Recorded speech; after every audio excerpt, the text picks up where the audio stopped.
नमस्कार विद्यार्थी मित्रांनो, मी अमोल दैफळे। मित्रांनो, आता मुंबईचं सध्या ग्राउंड संपत आहे। 5 तारखेपर्यंत सगळ्यांचे ग्राउंड ओके होत आहेत आणि सगळीकडे खूप मुलांचे मेसेज आले की सर मुंबईचं मेरिट किती लागेल। खरं तर मित्रांनो, यावरती मला व्हिडिओ बनवायचा नव्हता, कारण की आपण असं म्हणजे नाही का अंदाज सांगतो। बाकी मुलांना असं वाटतं की या युट्यूबर फेकतात, आपण व्हिडिओ बनवतो हे तुमच्या म्हणजे जे तुमच्यासाठी महत्त्वाचं आहे त्याच्यासाठी व्हिडिओ बनवतो। आपण काही युट्यूबर नाहीये किंवा त्याच्यातून आपल्याला काहीतरी भेटावं या उद्देशाने आपले व्हिडिओ नसतात। फक्त तुम्हाला जी माहिती, मी प्रत्येकाला असं डायरेक्ट कॉल करून, मला मुलं कॉल करतात त्यांना बोलू शकत नाही, प्रत्येकाला तेवढा वेळ नाही। कॉमन सगळ्यांसाठी जे महत्त्वाचं आहे त्यावरती मी व्हिडिओ बनवत असतो। तर मित्रांनो, ते एक गोष्ट तुम्ही क्लिअर करा आणि मुंबईचं मेरिट किती लागेल यावरती तुम्हाला पण मी त्या गोष्टी सांगतो आणि मग तुम्हाला पण एक अंदाज येऊन जाईल। मित्रांनो, ग्राउंड होतं, ग्राउंड भरती पावसाळ्यात झाली हे तर सगळ्यांना माहिती आहे। आणि मुंबईचं ग्राउंड पाऊस असला, पाऊस उघडला तरी ग्राउंड होतंय, म्हणजे त्या ग्राउंड मध्ये खंड नाही, असं नाही की म्हणजे वातावरण क्लिअर आहे आणि मग भरती झाली। पावसात पण पळावं लागलं काही मुलांना, पाऊस उघडला थोडा लगेच पळावं लागलं, त्यामुळे ते वातावरण, त्यामुळे सर्वच मुलांना मार्क हे कमी आलेले आहेत बाकीच्या जिल्ह्याच्या तुलनेत। तर मित्रांनो, मेरिट किती लागेल यावरती आपण बोलूया। बाकीच्या जिल्ह्याला जर तुम्ही गेला, 20 पोराची डिटेल असते, 30 पोराची डिटेल असते, इथं तुम्हाला 100 200 पोरं ऍट ए टाइम सोडताय 1600ला। तर मग एवढे मुलं सोडतायत, तर त्यामुळं प्रत्येकाला 1600ला पण टायमिंग जास्त लागतोय। म्हणजे ज्या पोराचं तिकडं आउट ऑफ आहे त्याला इकडे 18 मार्क येत आहे, ज्याचे 18 मार्क्स आहेत त्याला इकडे 16 मार्क आलेत, म्हणजे 2 मार्काचा फरक प्रत्येक पोराचा पडलाय। म्हणजे बाकीच्या ठिकाणी चालकला मुलांनी आउट ऑफ मारलंय, कारागृहाला काहीचं ग्राउंड आहे तिथं 1600 आउट ऑफ मारलंय, पण मुंबईला नाही पडलं। क्वचित आहेत त्यांचं पडलंय, पण मित्रांनो प्रमाण हे 2-2 मार्क तिथं माणूस रिटर्न गेलाय। गोळ्याचं पण तेच आहे, कारण की 1600 होतंय, त्याच्यात एनर्जी तुमची खर्च होते आणि जास्त मुलं असल्यामुळं तिथं तुम्हाला टायमात होत नाहीये। तुम्ही गेला तर तिथं तुम्हाला बराच वेळ तुमचा त्याच्यात जातोय, त्यामुळे ती एक गोष्ट आहे।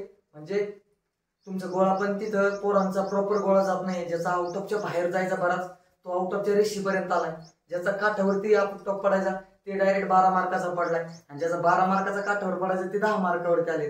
पण 1-2-3 मार्काचा प्रत्येकाला फरक पडलाय, जास्त करून 80% पोरांना तरी फरक पडलाय। बाकी 20% विषय सोडून द्या, म्हणजे ह्या 2 गोष्टी पण महत्वाच्या आहेत। आणि 100 मीटर सगळ्यात महत्वाचं आहे मित्रांनो। 100 मीटरला असा कुठलाच मुलगा नाही की ज्याच्या गावाकडे जो टायमिंग येतोय तो तिथं टायमिंग आलाय। मेन गोष्ट 100 मीटरला तिथं स्पाइक यूज करू दिले नाही।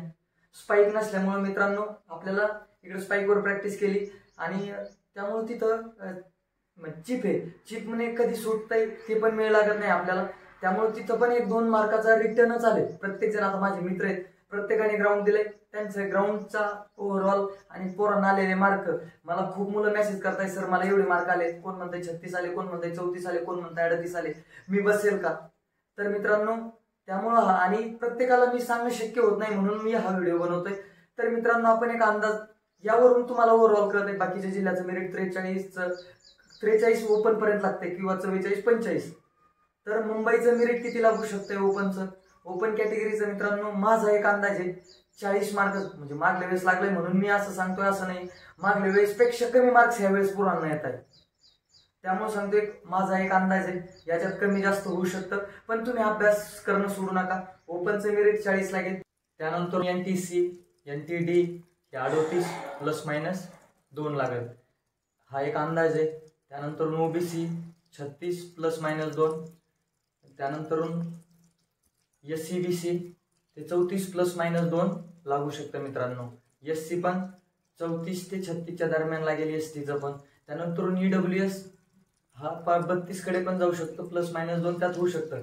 आणि मुलींचं, ज्या मुलींना 25+ मार्क आले तर त्यांनी अभ्यास चालू ठेवा, म्हणजे हा एक अंदाज आहे। आणि याच्यापेक्षा असं वेगळं नाही लागणार मित्रांनो, असं नाही होणार की ओपन डायरेक्ट 44 कडे जाईल, असं नाही होईल, 40 41 होईल किंवा 39 पण होऊ शकतं।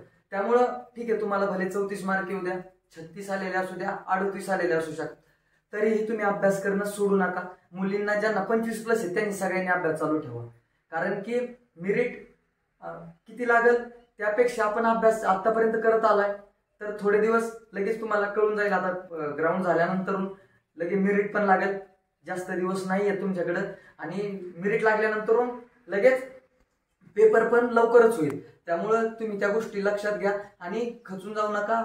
ते कमी मार्क्स आले असले तर इकडे लेखीमध्ये कव्हर करा, तिथं प्रत्येकालाच कमी आलेले आहेत किंवा आता ती गोष्ट तुम्हाला परत येणार नाहीये, जे आलंय त्यात ओके, फक्त ठीक आहे तिकडे कमी आले तर अभ्यास करा, तर जास्तीत जास्त अभ्यासावरती फोकस करा, जे विषय वीक आहेत त्यावरती फोकस करा आणि बाकी टेन्शन घेऊ नका आणि अभ्यास करत राहा। तुम्हाला अभ्यास कसा करायचा आहे याचा पण व्हिडिओ टाकलेला आहे, तो वाटलंच तर बघून घ्या, डिस्क्रिप्शन मध्ये त्याची लिंक देतोय। आणि गडबडून जाऊ नका आणि विचारत बसू नका किती मेरिट लागणार आहे, काय लागणार आहे। ठीक आहे, आता एक अंदाज ठेवा आणि अभ्यास चालू ठेवा। चला ठीक आहे, थांबूयात। काही प्रश्न असतील तर तुम्ही कमेंट मध्ये विचारू शकता। चला थांबूया। जय हिंद, जय महाराष्ट्र।